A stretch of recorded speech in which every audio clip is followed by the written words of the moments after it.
For many employers, recruiting and retaining employees has become a major factor to their business and a headache. Oftentimes, offering group benefits is one of the ways that employers are using to recruit and retain employees. What I would like to do is help with some of the main determinations that an employer might want to consider before they offer a group policy.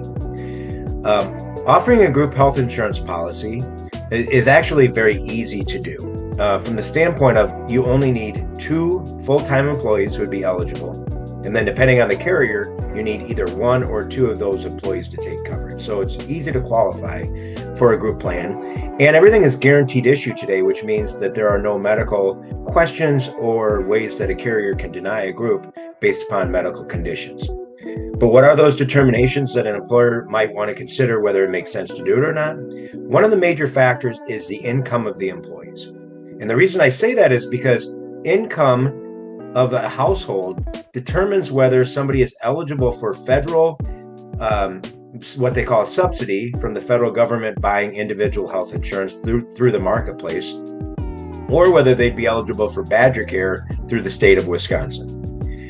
So if a lot of employees from an organization are receiving subsidy or are on Badger Care, it may not make sense to do a group plan where it would actually be more expensive for the employees, and they are no longer eligible for subsidy from the marketplace if it is deemed to be an affordable group plan that you offer.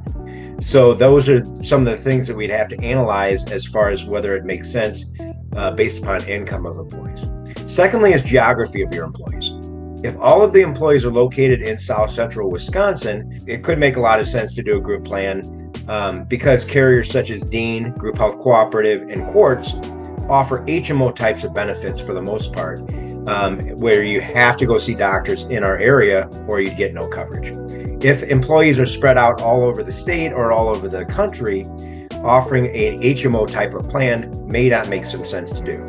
Now, the HMO carriers in our area do offer national PPO options if you have a small percentage of your employees who are outside the area, so they can accommodate a smaller percentage of employees who do not live in this area. So once again, those are things that would have to be analyzed.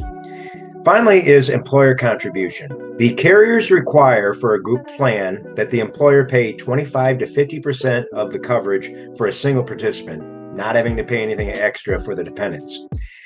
If an employer is not willing to pay anything or wants to pay a very small amount towards a group policy, it may not make sense to offer a group plan.